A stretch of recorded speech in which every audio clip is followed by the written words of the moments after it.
Look, Jaren Jackson to start off 2025. I'm not even joking. He's playing almost MVP level. Definitely all NBA, all star type caliber player. In his last 6 games, he's averaging 30 points, 9 rebounds, 4 stocks, on 52% from the field. Wow. Incredible. And you're 30 playing for him? 30. That's huge. And you're playing next to Zach Edey too. Right. So like you're not the center anymore. Right. So we're kind of seeing the offensive leap. Interesting. Now that he doesn't have to do as much interior anymore. In 17 games this year, he's played 30-plus minutes.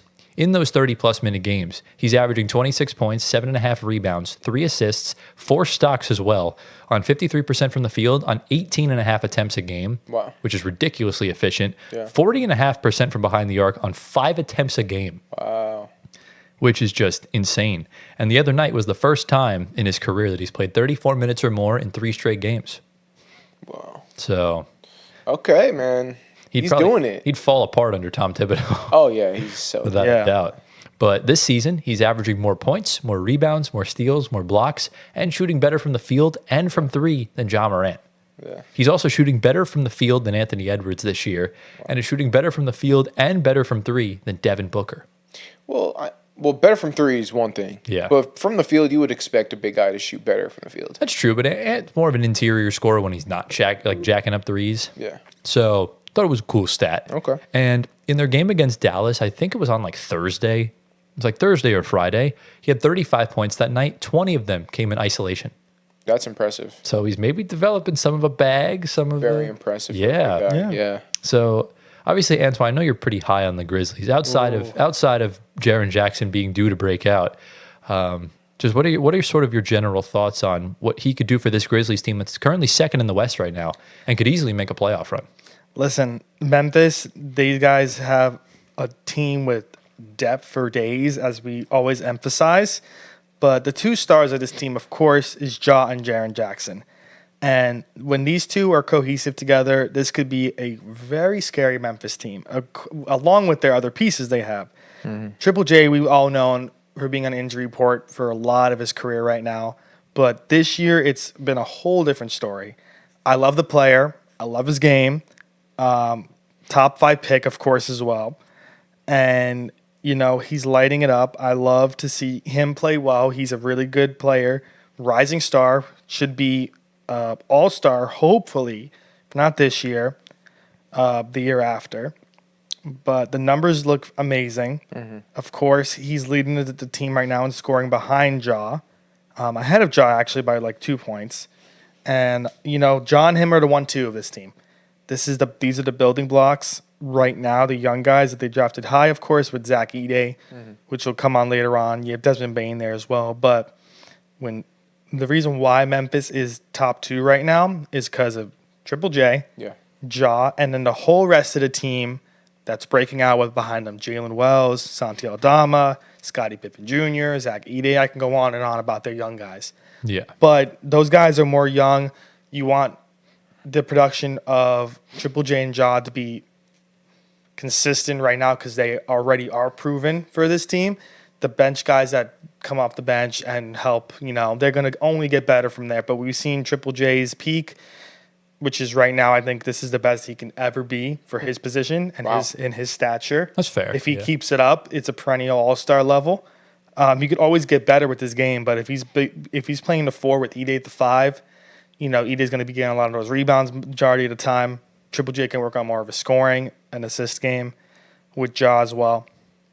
So, I'm just happy Triple J is figuring it out, lighting up the box score like he should be doing for a lottery pick. And it's great to not see him in the injury report anymore. Let me ask you a question, Anthony. Would you say that Triple J's success has more to do with his personal, just figuring things out on the court, or would you say it's more so that a position change or something in the coaching that's changed up? What would you attribute his success mostly to? Well, the success could be a lot of things. Edey taking off a lot of his pressure rebounding. Of course, he is the second scorer behind Ja. I think Bane's kind of the third scorer. You think you go up between Ja and Triple J. I think with this team healthy right now is a major reason for his success as well, I think. Because you're seeing guys step up that are not Triple J and Ja. And also he's making them look good and they're making him look good. Right. And since the Grizzlies right now are a team that's, again, top 3 right now in the West, I guess it's all just Triple J on the court. I don't think it does help that he is not getting injured, of course, anymore, hopefully.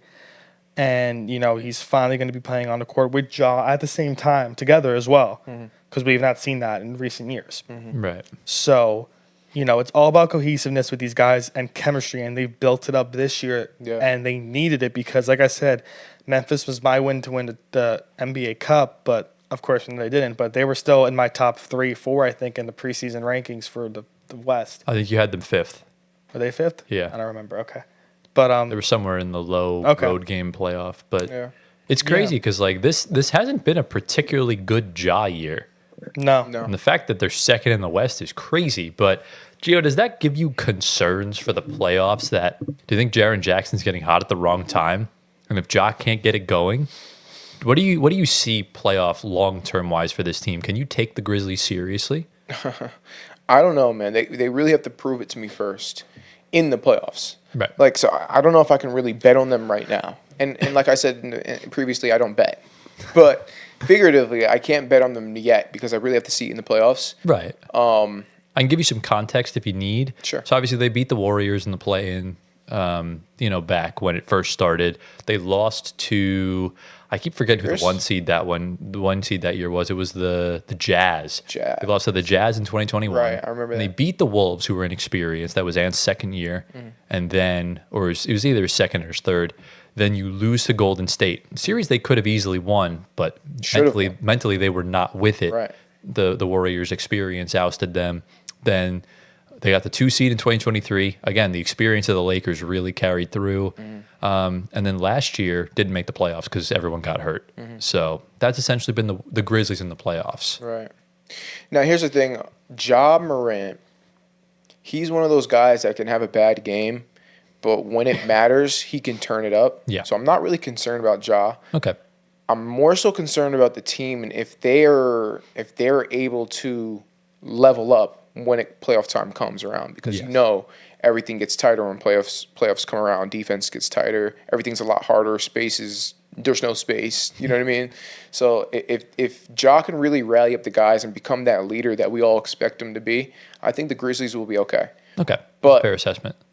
Ja being a leader, that's something that we still need to see. You know what I'm saying? So that's number one. And speaking in terms of Triple J, I think he's been maximized this year, or specifically in the past 8